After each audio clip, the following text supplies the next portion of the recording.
Hi families, I'm going to show you how to log into NCED Cloud.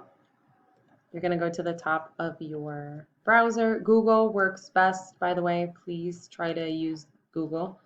You're going to type in my.ncedcloud.org, enter. This takes you to this page. Right here, you are typing in the student's ID number.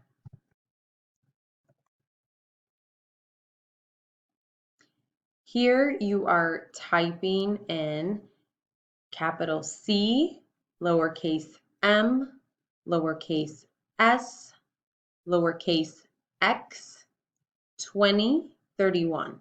That is the password.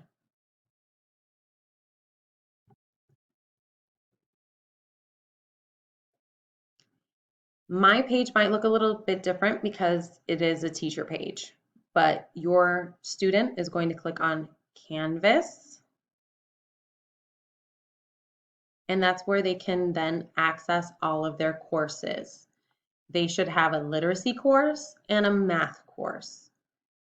So for literacy, when it's their time for literacy, they click on literacy. When it's their time for math, they click on math. That is it. Hope this is helpful. Bye-bye.